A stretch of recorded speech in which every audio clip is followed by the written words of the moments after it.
Salut les amis, aujourd'hui je vous amène découvrir le golfe de Saint-Gabriel qui se trouve à Montrabes dans la région Haute-Garonne.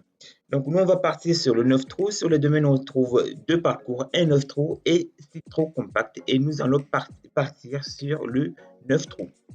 Donc je vais profiter de ma petite séance d'échauffement sur le petit green. Aujourd'hui les amis, vous allez me retrouver en voix off, vous allez me supporter en voix off. Chose que je n'aime pas trop parce que j'ai une tendance fâcheuse de trop parler. Donc, je vais profiter de cette petite introduction de remercier chaleureusement le golf de m'avoir invité et aussi de l'accueil, de accueil aussi souriante et aussi généreuse. C'est tout simplement magnifique. Ça donne de bonne humeur dès qu'on arrive à un lieu d'être accueilli comme ça. C'est tout simplement extraordinaire. Continue. Donc, on se retrouve au tour numéro 1. On va partager la partie avec Jérôme et Nicole. Donc, tour numéro 1 par 3 qui fait 188 mètres et j'ai décidé de taper un fer 7. Le vent souffle de droite gauche. Ma balle prend un peu trop d'effet à gauche et je me retrouve dans la zone à pénalité qui est à gauche, à hauteur du green. Jérôme s'appuie à droite, la balle reste à droite, donc il ira de mon côté. Nicole fait la même chose.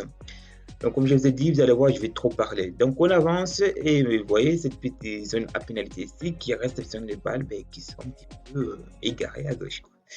Je retrouve ma balle, donc elle était injouable. Je n'ai même pas pris le risque de la jouer dedans pour éviter de laisser le poignet tout simplement.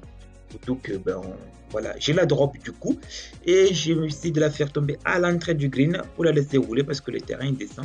Chose qui va se passer, mais sauf que celui-ci va finir sa course 4 mètres après le trou. Je vais essayer de ne pas trop parler les amis, donc je vais essayer de m'abstenir, chose que je vais devoir faire beaucoup d'efforts parce que je sais que je parle énormément quand je suis en voix off. Alors, je vous laisse regarder les images. Donc j'ai droppé ma balle et j'ai pris une pénalité et je joue mon troisième coup. Là je vais jouer mon quatrième coup. Donc j'ai 4 mètres pour sauver le bogey. Donc à 4 mètres c'est 2 putts. C'est les statistiques, voilà, c'est comme ça.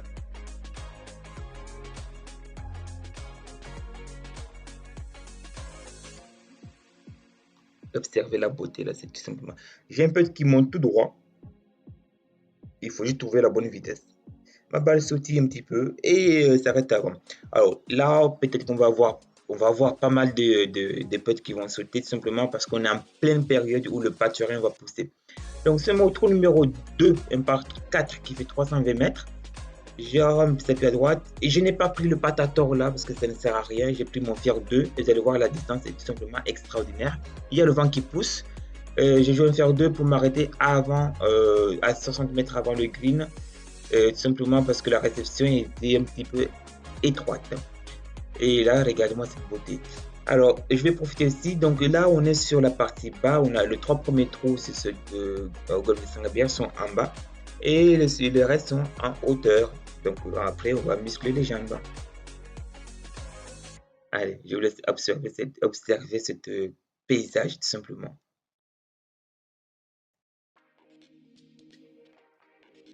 Je vais éviter de trop parler parce que si je parle trop. Donc ma balle se trouve devant moi, il me reste 60 mètres pour aller jusqu'au green et je m'appuie sur la partie gauche du green parce que la pente, le terrain et le green penché vers la droite et la balle sort bien à gauche, mais elle pitch le drapeau, elle a pitché à hauteur du drapeau, tout simplement. Et n'oubliez pas les amis, on respecte le terrain et le terrain nous respectera. Donc là, je remets mon divot, je remets en place pour protéger au maximum le terrain. Ça, c'est partout pareil. On protège le terrain, donc on le respecte en remettant les divots. Pour ceux qui ne connaissent pas le divot, simplement, c'est l'herbe qu'on arrache après avoir tapé son coup. On peut l'arracher avant qu'on appelle la gratte, après, c'est le divot. Et quoi qu'il arrive, on remet, dès qu'on arrache l'herbe, on la remet. Allez, je vous laisse observer ce paysage. Ce green qui est bien défendu. Il y a 3 bunkers. Un bunker à droite, 2 bunkers au fond. Et à gauche, il y a leur limite. Bon, vous allez voir, il va y avoir un petit train qui va passer par là. Parce qu'il y a la voie ferrée juste à côté. Allez, ma balle va prendre le terrain et le train. Allez, petit pour birdie, celui-ci, il n'a pas bougé. J'avais vu une pente de droite-gauche, mais il n'a pas bougé. Bon, 2 putts, on passe au trou suivant. Au numéro 3, les amis, c'est un par 5. J'ai pas pris la distance, c'est vrai, j'ai pas pris la distance. Donc je connais pas la distance, je vais pas vous donner la distance. Et là, je vais faire un Brazen de Chambon, un drive de 60 mètres. Et bon, voilà, ça arrive, c'est la première fois que ça arrive. Mais là, j'ai fissuré mon driver. Je l'ai cassé. C'est pas beau ça. Il peut mettre une mise en jeu. Alors, c'est bizarre la couleur qu'il y a. Mais là, j'ai même pas atteint le fairway. Il me reste encore 400 mètres à faire. Et donc, j'ai pris un fer 5 pour jouer avant l'eau. Il y a le vent contre du coup, mais il va pas aller bien loin. Ensuite, je me retrouve à mon troisième coup. Donc, il y a le vent qui se lève. Donc, j'ai pris un fer 2 pour faire un stinger, une balle hyper basse. J'ai fait un coup plutôt penché. La balle va partir bas et à la fin, elle va monter pour s'arrêter dès qu'elle tombe. Donc, chose qu'elle part comme prévu. Elle fly low. Vous allez voir, c'est simplement fantastique. Et par contre, elle roule un peu plus loin derrière après le green. À l'arrivée ici, c'est tout simplement sublime. S'il y a un trou signature, c'est celui-là. Moi, j'ai numéré celui-ci. Donc, on a l'arrivée du green qui est défendu par cette pièce d'eau. Donc, on arrive tout au bout là-bas. C'est un trou signature ici, ça serait celui-ci, à mon goût. Il est super bien défendu. On peut jouer à droite, hein, si on n'attaque pas le green en 2, voire en 3 aussi. Hein, parce qu'il se défend super bien le terrain. Je vous laisse admirer le paysage parce que j'ai trop parlé et je m'y connais. Je me retrouve dans le bunker, dans un trou. Ma balle est enfoncée dans le trou. Donc, j'ai pris en 52 degrés. Je vais la faire tomber à l'entrée du green avec une trajectoire de balle hyper tendue et la laisser rouler tout doucement vers le green. Je me retrouve à 2 mètres à droite du trou. Regardez-moi cette beauté-là, les amis, cette image-là. C'est pas beau la beauté qu'il y a. Le village de Montrab qui est juste à notre gauche là. C'est simplement sublime. Donc, à droite par rapport à l'écran. J'ai dit, je vais essayer d'arrêter de pas trop parler parce que des fois, je parle pour rien dire, des fois. Ça arrive. Donc, je me retrouve, donc, Jérôme rentre son pote. Nicole, prête à jouer, va rentrer aussi son pote. Et il reste à moi de jouer derrière. J'ai un peu de 2 mètres, potentiellement 2 potes. Il y a un léger pan de droite-gauche. Et ma balle, qu'est-ce qu'elle va faire? Qu'est-ce qu'elle va-t-il faire cette balle, les amis? Elle va sauter un petit peu et elle reste à droite. Et voilà. Pas de chance, pas de bol. C'est comme ça le golf. Des fois ça rentre, des fois ça rentre pas. On passe le bogey, on passe au trou suivant, les amis. Oh, ça coûte cher. Mais c'est le golf. Donc l'arrivée ici, c'est le trou numéro 9. Vous voyez, il est bien défendu, c'est tout simplement sublime. Des golfs comme ça qui se défendent, c'est excellent à jouer. C'est tout simplement fantastique. Donc on s'avance vers le trou numéro 4. Du coup, c'est un par 4 qui fait 245 mètres. Et il y a une pièce d'eau à gauche, donc il faut s'appuyer tout simplement à droite. Chose que je vais faire, j'ai mis un fer 4 à gauche, à droite. Et je laisse faire le terrain parce que le terrain penche un peu plus vers la gauche et la balle va revenir. Tout le monde va s'appuyer sur la partie droite parce qu'il y a une pièce d'eau juste avant. Vous allez voir à l'image suivante. Donc là, ouais, c'est l'accès au green qui est bien défendu par cette pièce d'eau. Mis à part fly cette pièce d'eau pour aller chercher le green, sinon il faut s'appuyer sur la partie droite de cette pièce. Donc vers le départ numéro 6. 6 ou 5. 5 plutôt. Regardez-moi ça, comment c'est bien défendu là. Et on trouve ma balle qui est juste devant moi là. Donc je vais laisser d'abord Jérôme taper son coup. C'est une beauté. Je suis émerveillé de voir les couleurs. J'avais joué il y a 3 ans, il y a 4 ans, j'avais joué en hiver. Honnêtement, il n'y avait pas les mêmes couleurs. Et là, les couleurs sont tout simplement sublimes. Le parcours est tout simplement rayonnant et ça donne envie de taper dedans. Et les greens, ils se défendent, mais de ouf. Je me trouve ici, juste devant moi, il y a 5 mètres, il y a une pièce d'eau. J'ai décidé de donner un peu de backspin pour que la balle s'arrête. Et celui-ci va s'arrêter un peu trop tôt. Donc, il s'arrête au deuxième rebond. Donc, je me laisse encore un peu assez long à faire. Et voilà, j'étais surpris tout seul. Hein, comme quoi.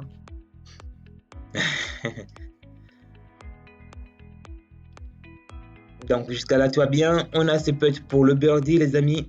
Va-t-il tomber? Suspense. Je m'appuie à gauche, à droite, et celui-ci, elle ne bouge pas, elle reste à droite. Donc, en plus de ça, elle reste courte. Elle sautille un petit peu les greens. Alors, oui, là, les greens sautillent un petit peu, c'est simplement parce qu'on est en pleine période de pâturin. C'est là où quasiment tous les golfs ont commencé à carotter les greens et ils n'ont pas eu le temps de les carotter justement ici. Et ça saute un peu, c'est tout à fait logique parce qu'il y a le pâturin qui sort. Mais il n'empêche qu'on va quand même avoir des putts qui vont rentrer. Ou pas. Allez. Donc, on prend 2 putts à ce trou-là et on passe au suivant. C'est comme ça, c'est la beauté du golf. On ne peut pas tout le temps massacrer le parcours. Il faut savoir respecter le parcours. Et ce de Saint-Gabriel, il mérite un grand respect. Et si tu ne respectes pas le terrain, mon ami, tu vas prendre cher. Et surtout les greens, il faut savoir vraiment où rater, quoi. Donc, Wayne arrive tout au bout là-bas. Et le green qui est bien défendu par ce bunker dès qu'on tente de prendre le driver pour aller le chercher.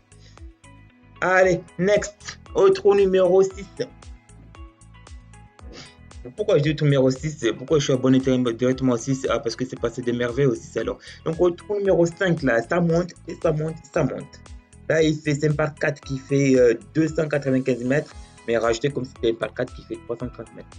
Parce que les drivers, ils avancent pas quand ça monte comme ça, il faut au moins 2 clubs de pouce. Mais quand même, je me suis fait plaisir, j'ai lâché celui-ci. Et là, tout le monde a fait un super mise en jeu. On avance et là, on va prendre plein les jambes.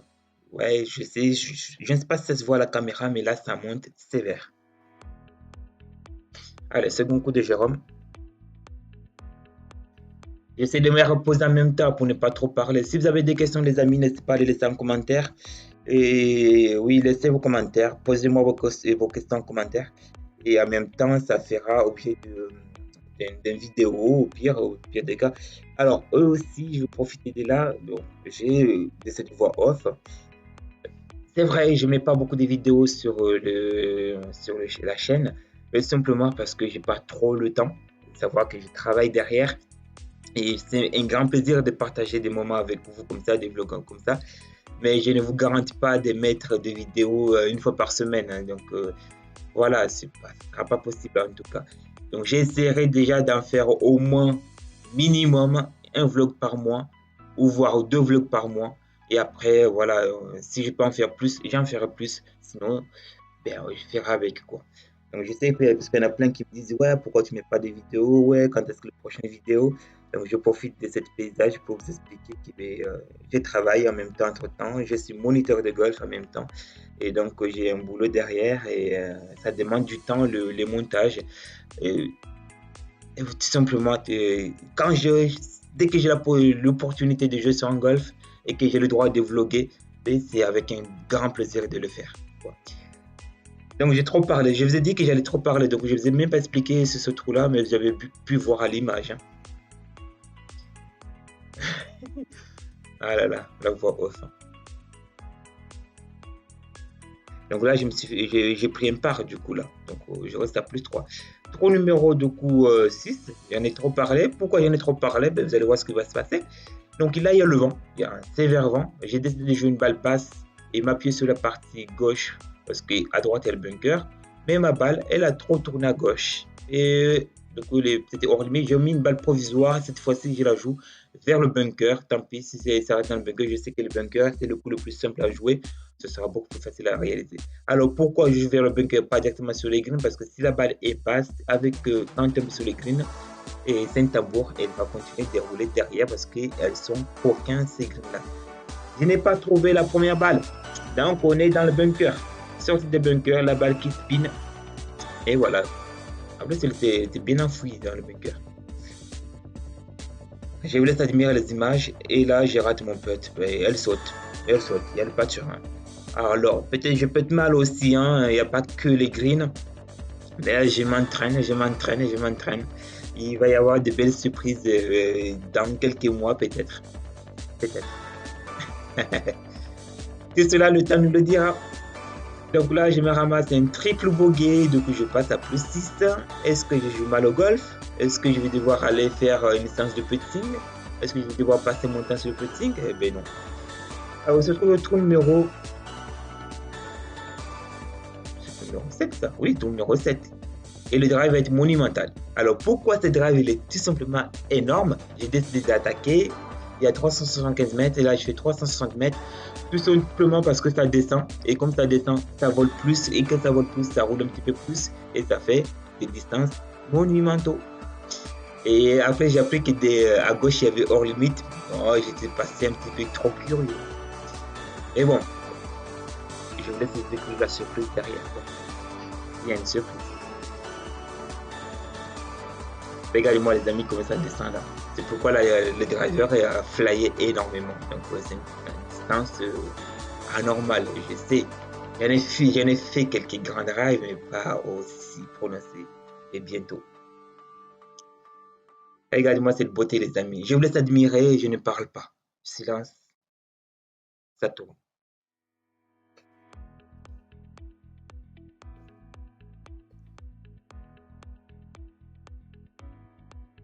Donc en face, on voit le village de Montrab et ces arbres tout simplement sublimes. Allez, Nicole, son deuxième coup.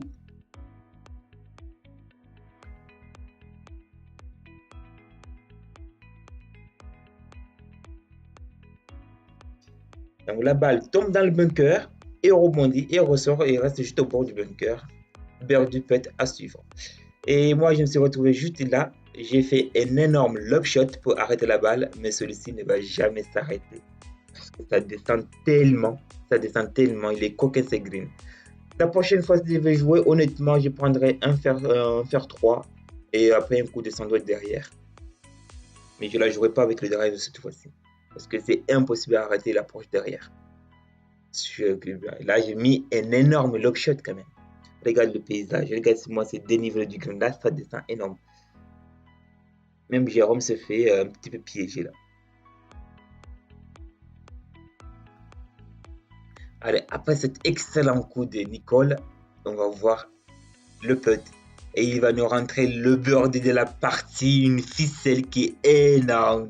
Là, c'est là où je suis mécontent que j'avais pas le micro parce que vous avez entendu la joie qu'il y avait. C'était tout simplement extraordinaire. Un putt qui rentre dans la partie. Ouf, c'était ouf. Et là, bon, dommage, j'ai pas eu le micro et ben, je vous l'exprime tout simplement en voix off. Quoi. Il y avait peut-être peu bordé, mais celui-ci, bon, je sais pas, j'ai peut-être comme un chacal.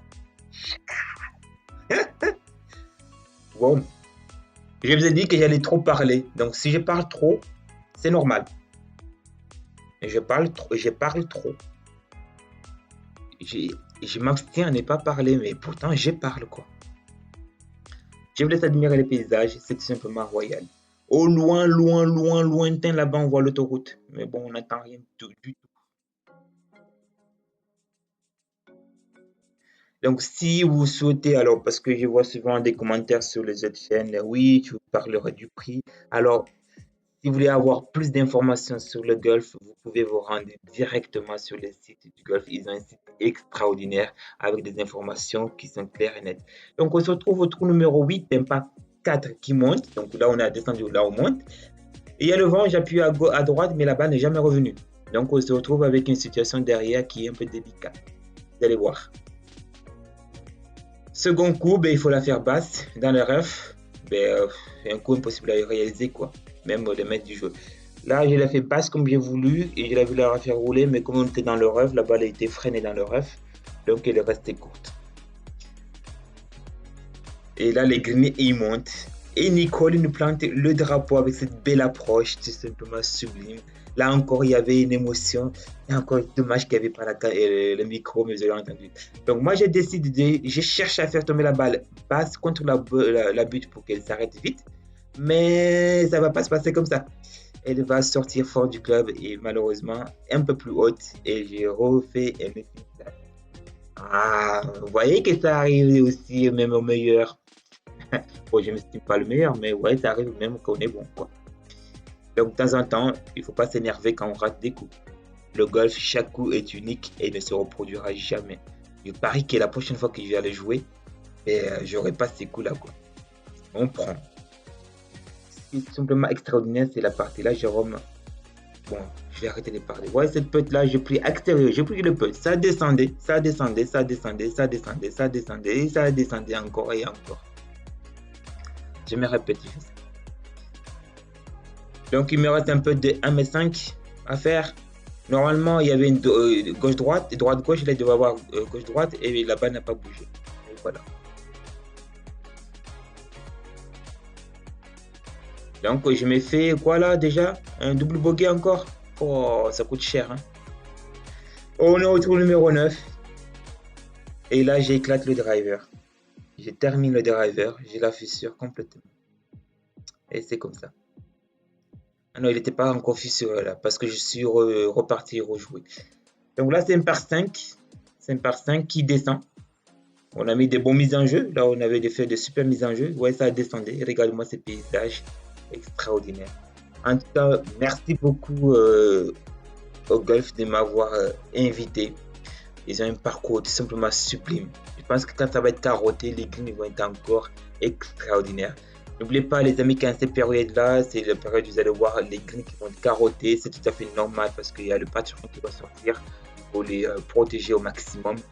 Et si vous arrivez à un green carotté, c'est tout à fait logique hein, en cette période. Mais là, c'était d'une beauté. D'y jouer, c'est une beauté extraordinaire. Et je partage une partie avec des partenaires tout simplement extraordinaires. Et c'est ça qui est super beau. J'ai passé un merveilleux moment. Je dirais c'est la partie du golf la plus plaisante que j'ai fait depuis que je joue au golf. C'était simplement chaleureux de partager ma partie avec deux joueurs aussi souriants, aussi adorables. Même si le score du golf n'était pas là, mais c'était simplement sublime. Et je remercie aussi profondément et grandement à Nicole et Jérôme. Et je les encourage de rester comme ils sont. C'était simplement adorable de jouer avec des joueurs comme ça, aussi ouverts d'esprit, aussi ouverts de golf, aussi ouverts et tout simplement souriants. Et ça donne envie, même quand on joue avec des gens qui commencent, qui ne commencent pas. Mais si on a un côté humain comme ça, c'est exceptionnel, exceptionnel. Et voilà les amis, l'aventure va s'achever là. Et après ces 9 trous, donc j'ai refait 2 autres 9 trous derrière. Donc j'ai joué plus 8 au total sur 10 trous. Ça me va pour cette découverte. La prochaine fois, honnêtement, je jouerai différemment parce que l'autre partie, je joue complètement différente. Et ça a un peu plus correct là. Donc, je remercie Nicole et encore Jérôme pour cette partie. Je remercie aussi le golf de m'avoir invité. Si vous voulez plus d'informations, allez-y sur leur site. Il y a toutes les informations que vous désirez. Encore merci. J'espère que je ne vous ai pas saoulé avec ma voix off. Je vous dis à bientôt pour de nouvelles aventures. Ciao, ciao.